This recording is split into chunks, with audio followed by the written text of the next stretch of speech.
Recruter un sales, un setter, un commercial, a player, c'est devenu mission impossible. Ils sont intéressés par les promesses du marché qui leur fait voir la vie en rose et intègrent vos entreprises telles des débutants. Ils vont manquer de réactivité pour relancer vos prospects. Quand il y a un nouveau prospect qui arrive, ils vont les recontacter sous 30 minutes, un jour ou même sous 48 heures, c'est-à-dire un moment où le prospect n'est plus du tout le plus chaud. Quand ils vont réussir à les avoir au téléphone, ils vont avoir un script qu'ils vont suivre à la lettre sans même personnaliser l'approche, sans même créer du lien. Et au bout de quelques jours, ils vont vous ruiner votre image de marque et abandonner au bout de seulement quelques jours parce qu'ils n'auront pas les résultats escomptés. Et ça, c'est les problèmes que 95% des entrepreneurs avec qui j'échange me partagent. Pourtant, je recrute ces mêmes setters débutants et j'arrive à en faire des A-players. Parce que la différence ne se joue pas dans la personne qu'on recrute, mais surtout dans les process que vous allez mettre en place pour transformer n'importe quel setter débutant en setter A-player. Pour ça, dans cette vidéo, on va voir les 9 étapes par lesquelles on passe chaque jour pour faire en sorte que nous sales bookions chaque mois plus de 30 rendez-vous qualifiés supplémentaires. On va voir ensemble la morning meeting qu'on fait chaque matin ou chaque semaine pour les mettre dans un bon dynamisme et ça fait radicalement la différence. Le process anti-no-show. Comme on est payé à la performance, ça ne nous intéresse pas de booker des rendez-vous qui ne vont pas closer. Donc, je vais vous partager aujourd'hui tout ce qu'on met en place en interne ainsi que pour nos clients qui nous permet d'avoir un taux de show-up de plus de 90%. Le système de tracking indispensable qui va nous permettre de déceler les bons des mauvais éléments. Et enfin, je vais vous présenter l'anti-sèche. Donc ça, c'est dans l'étape 9. Ici, vous allez voir quelles informations on remet à nos clients pour augmenter leur taux de closing de plus de 10%. La première étape et l'étape indispensable pour la suite, c'est celle qui met nos setters, nos sales dans la meilleure disposition. La morning warm-up. L'objectif ici, c'est de synchroniser toute l'équipe, de faire en sorte qu'ils soient sur les chapeaux de roue, qu'ils soient motivés au maximum pour avoir un bon déroulé de la journée. Donc les étapes clés ici qu'on va faire avec les wins. Toujours commencer par féliciter les succès de votre équipe. Et une fois que vous allez faire ça, vous allez pouvoir revoir les KPI, donc la data, qu'est-ce qui a fonctionné, qu'est-ce qui n'a pas fonctionné. Donc pour voir exactement ce qu'on va traquer comme KPI qui vous permet de déceler les bons éléments des pires éléments, je vous laisse rester jusqu'à l'étape 8, juste ici. On va voir tous les éléments de tracking à suivre qui sont indispensables pour votre activité. Ensuite, on va faire de la review qualitatif. Donc, vous devez réécouter les appels de vos sales pour voir ce qu'ils font de bien, les axes à ajuster, le ton, etc. Une fois que vous avez fait ça, vous allez pouvoir les challenger. Si demain vous avez un collaborateur qui est juste exécutant, qui est juste en charge de vous, trouver des clients, il ne va pas rester très longtemps. Il faut qu'il se sente impliqué dans votre équipe. Donc pour ça, vous allez poser des problèmes. On a eu tel problème, comment est-ce qu'on peut l'améliorer? On a eu telle chose, comment est-ce qu'on peut l'améliorer? Et si vous montrez que vous êtes à l'écoute et que vous appliquez sincèrement ce qu'ils vous disent, eux-mêmes vont avoir envie d'appliquer les conseils que vous allez leur donner et ils vont être impliqués avec vous sur le très long terme. Suite à cela, on définit des objectifs collectifs et individuels. Donc collectif pour qu'on sente une dynamique de groupe et individuel pour qu'on voit notre impact individuel et ce qu'on doit faire de manière individuelle pour impacter le groupe. Une fois que vous avez fait ça, en fonction des challenges, en fonction des retours que vous avez eu, de la réécoute, vous allez pouvoir faire des roleplays, c'est-à-dire les challenger, faire des mises en situation fictives en fonction des problèmes qu'ils ont eus pour voir leur manière de rebondir et leur donner des conseils en continu. Et une fois que vous aurez fait ça, la partie la plus importante avant d'aller sur la partie 2, qui est aussi une partie extrêmement importante sur la préparation de la journée, c'est la focus déclaration. La focus déclaration, l'objectif c'est que chaque sales s'engage personnellement à une chose qu'il va améliorer. Ok, moi aujourd'hui mon objectif c'est d'améliorer mon taux de show-up parce que dernièrement j'ai pas bien suivi les process, donc on est autour de 85%. Et avec ça vous faites toute la différence. Parce que c'est bien beau de leur donner des objectifs, c'est bien beau de leur donner des choses à faire, mais si ça ne va pas venir d'eux, ils vont certainement pas l'appliquer de la même manière. Donc la focus déclaration est vraiment indispensable. L'étape 2, ici, ça va nous permettre de bien sécuriser l'ensemble de notre journée. Ça va nous permettre d'avoir un taux de show-up au-dessus de 90%.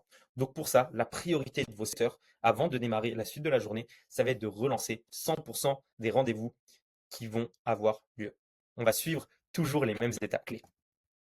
La première, c'est de consulter le planning des rendez-vous. On consulte le planning, on envoie les messages de chauffe.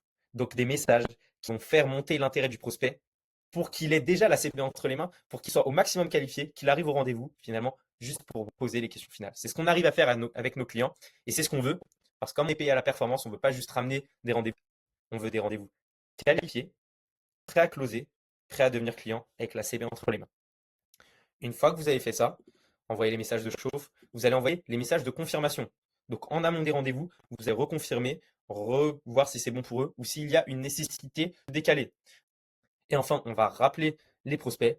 Donc si vous avez un rendez-vous qui est programmé demain, s'il vous plaît, faites en sorte que votre équipe les appelle toujours la veille. Sinon, c'est la moitié du travail qui aura été fait dans le vide. Ça, c'est les étapes indispensables pour mettre vos setters dans les meilleures dispositions et pour bien démarrer la journée avec des rendez-vous qui vont être qualifiés.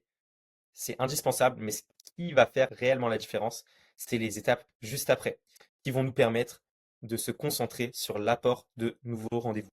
Donc pour ça, la première chose à faire, ça va être de traiter le fer pendant qu'il est encore chaud. Ça veut dire quoi? Dernièrement, j'ai vu une étude d'Harvard qui expliquait que vous augmentez vos chances de closer un prospect de 391% si vous le rappelez dans les 5 minutes. Donc pour ça, ce qu'on va faire, c'est on va gérer en continu le entrant. Il faut recontacter immédiatement chaque nouveau lead. Ils remplissent un formulaire, on les recontacte. Ils vous envoient un message pour savoir plus sur vos services, on les recontacte par téléphone pour les qualifier. Ils vous envoient un mail, on les recontacte. Ils s'inscrivent à vos journées portes ouvertes, on les recontacte. En fait, quel que soit leur intérêt pour vos services, il faut les recontacter, les qualifier, et si ça en vaut la peine, booker un rendez-vous. Si vous n'êtes pas en capacité d'avoir une personne qui appelle en moins de 5 minutes, je vous laisse booker un call directement avec moi. Nous, on est payé à la performance et on peut mettre une personne qui sera entièrement disponible pour vous, pour appeler tous vos prospects en flux continu, afin de ne pas perdre un prospect sur 4 par la suite parce que vous aurez mis trop de temps à le rappeler. Une fois que vous aurez recontacté les prospects, l'idée c'est de les qualifier. S'ils sont intéressés, s'il y a un intérêt pour vos services, dans ce cas-là, vous bookez le rendez-vous. Et enfin, s'il y a des questions, en tant que manager, vous devez être disponible pour vos équipes pour répondre au mieux. Et enfin, nos sales, nos setters font réellement la différence sur l'étape juste après. Parce que le flux dormant, c'est très facile à traiter. Et aujourd'hui, vous avez un bon sales s'il est en capacité de vous ramener du nouveau business. Le nouveau business, on va le trouver dans sa capacité à identifier les bons prospects dormants. Donc si aujourd'hui vous avez une newsletter, si aujourd'hui vous avez des ads, ou vous avez eu des dizaines de prospects qui ont opt-in, mais qui finalement n'ont pas été contactés, ça c'est des prospects dormants. Et votre sales doit être en capacité de chaque jour traiter la liste de prospects assignés, les prioriser. Donc, ok, ceux qui ont réagi de manière le plus récente, je dois les prioriser. Ceux qui ont le taux d'ouverture les plus élevés sur nos emails, je dois les prioriser. En fait, on met des priorités avec ces sales et en fonction de ça, il doit recontacter toutes les personnes. Et enfin, une fois qu'il les contacte, il marque les statuts correctement dans le CRM. Une fois qu'on a fait ça, on se concentrer sur la mine d'or. La mine d'or que vous avez si vous regardez cette vidéo et que n'importe quelle entreprise a. L'objectif ici, c'est de réactiver les prospects dormants selon une certaine séquence de relance. Qu'est-ce qu'on va faire concrètement?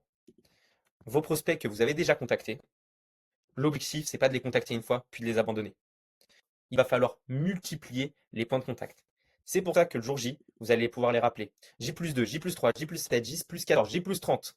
Quelle que soit votre stratégie, vous devez faire en sorte que vos sales recontactent à de multiples reprises vos prospects. Un prospect qu'on ne recontacte pas est un prospect perdu à 100%. Par contre, si vous le relancez, vous vous donnez l'opportunité de closer un deal que vos concurrents n'auront pas la force d'aller chercher. La deuxième chose dans les relances, c'est les re-offerts. Ça, c'est ce que j'apprécie le plus. J'ai des calls de vente avec des personnes, j'émets des objections, je ne suis pas intéressé par leur service, mais peut-être un mois après, 6 mois après, c'est pertinent. Donc pour ça, il faut avoir des relances re-offerts.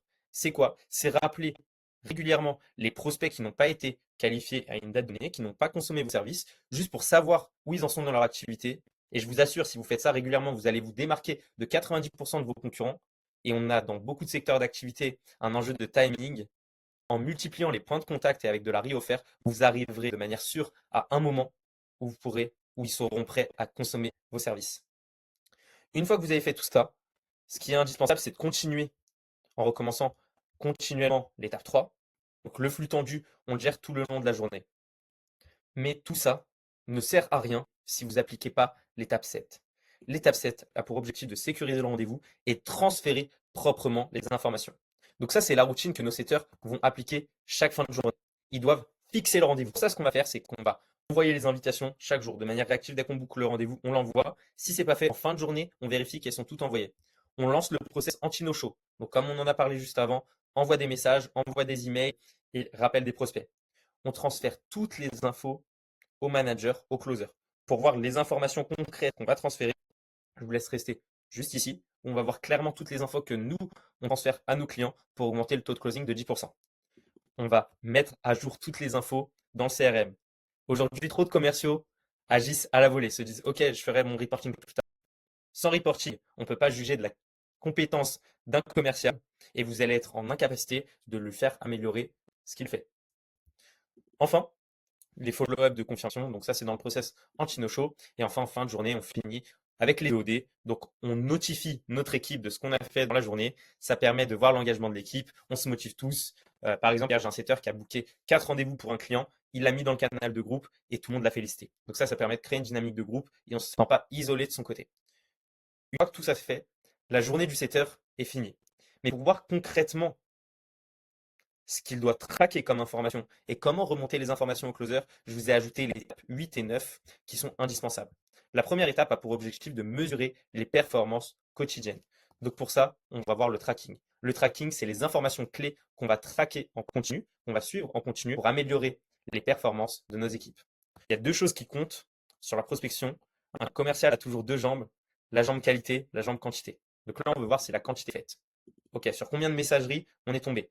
Ça permet de voir est-ce qu'on a été assez réactif, est-ce qu'on a appelé dans le délai imparti ou pas. Nombre de relances. Donc là, tu t'es concentré sur les nouveaux prospects. Il y en a certains qui t'ont répondu ou pas. Mais combien est-ce que tu es allé chercher de nouveaux deals? Combien est-ce que tu as relancé de personnes? C'est là où vous allez voir les meilleurs commerciaux. Nombre de réponses. Ici, ça va vous permettre de voir la capacité de vos sales à bien argumenter durant l'appel. Si vous avez 20 réponses, mais qu'il y a seulement un rendez-vous booké, c'est qu'il y a une coquille quelque part. Et si vous avez une coquille, vous devez à tout prix améliorer votre framework de setting. D'ailleurs, pour ceux qui veulent améliorer leur framework de setting, j'ai mis des calls de consulting avec moi de façon complètement gratuite où durant 30 minutes, on va travailler votre framework. Et pourquoi je fais ça gratuitement? Parce que mon objectif est que vous ayez un bon framework avec un bon setter. Comme ça, vous aurez tellement de rendez-vous que vous ne serez même plus en capacité de les gérer. Et dans ce cas-là, vous me déléguerez vos settings. Donc pour ceux qui ont aujourd'hui des appels répondus, mais des qualifications moindres ou des taux de prise de rendez-vous qui vont être inférieurs à 50%, je vous laisse bien rendez-vous avec moi pour voir comment est-ce qu'on va pouvoir corriger ça ensemble et vous créer un framework de setting complètement personnalisé en fonction de votre cible et votre business. Et ensuite, on va tout traquer. Rendez-vous proposé, non qualifié, rendez-vous booké pour avoir de la data sur l'activité. Tout ça dans un tableau de tracking commun. Et comme je vous l'ai dit juste avant, on partage ces EOD. Donc ici, notifier l'équipe via Slack. Les EOD, c'est les end of the day. Donc là, l'objectif, c'est d'informer tout le monde de notre fin de journée, de tout ce qu'on a mis en place. Ça permet de s'engager. Ici, c'était l'étape de tracking, l'étape indispensable. C'est celle qui nous permet d'augmenter les taux de closing de plus de 10% chez nos clients. Ici, c'est de bien remonter l'information au closer. Pour ça, nous, on utilise la stratégie de l'anti-sèche. C'est une fiche que va avoir le closer durant son rendez-vous, qui va lui permettre à l'avance d'avoir des informations sur son prospect, sur sa vie, et qu'est-ce qu'il va pouvoir faire pour déjà anticiper les objections. Donc pour ça, les informations à mettre sont de la personnalité. Vous pouvez vous baser sur la méthode DISC qui va vous permettre de cartographier vos prospects en fonction de leur type de personnalité. Le closer, vous-même en tant qu'account executive ou le manager, va pouvoir prendre une posture différente, soit beaucoup plus frontale, soit parler de manière beaucoup plus chiffrée, etc. La phase de conscience, est-ce que c'est un prospect qui a besoin de faire monter son niveau de connaissance? Est-ce qu'il y a besoin de faire un process en R1, R2 ou directement en R2? Des conseils pour le closing. Donc là, si je dis que j'ai eu une femme au téléphone et qu'elle avait son enfant qui pleurait derrière, bah, de jouer sur de l'émotionnel, sur ses enfants, etc., ça peut être pertinent ou pas, en fonction des secteurs d'activité, attention, et enfin d'anticiper les objections. Donc là, par exemple, la personne en face de nous nous a dit qu'elle travaille déjà avec un logiciel, avec un partenaire, avec un formateur sur le même secteur d'activité. Donc on va déjà anticiper l'objection à la fin qu'on aura, qui sera oui, mais j'ai encore cet abonnement pendant 6 mois, j'ai encore ce cursus pendant 6 mois, c'est pas le bon moment. Et avec cet anti-sèche, le closer aura entre les mains les clés pour closer le deal. Après cette vidéo, vous avez les cartes entre les mains pour former les meilleurs setters du marché. Avec un management continu et en suivant ces SOP, ces process qu'on utilise en interne, vous avez toutes les clés entre les mains. Donc là, vous avez de la qualité dans votre démarche. Tout repose maintenant sur votre framework et la réactivité de vos setters. Donc pour tous ceux qui n'ont pas assez de collaborateurs leur permettant de contacter de manière réactive leurs prospects, je vous laisse booker un call directement avec moi pour voir ensemble comment est-ce qu'on peut implémenter un setter A-player qui va être à votre disposition et qui va être capable de recontacter les leads en moins de 5 minutes. Et pour ceux qui n'en sont pas à ce niveau-là et qui veulent démarrer le setching, ce que j'ai fait, c'est que j'ai ouvert des appels gratuits directement avec moi où on va rédiger ensemble votre framework de setching pour que vous ayez toutes les clés entre les mains pour avoir un maximum d'appels qualifiés. Mon objectif derrière ça, c'est que vous ayez tellement d'appels que vous ayez besoin de le déléguer. Et dans ce cas-là, dans quelques mois, vous reviendrez me voir pour me confier votre setching. Je sais qu'un jour, tôt ou tard, on travaillera ensemble. Donc, je vous laisse booker le rendez-vous avec moi directement en dessous.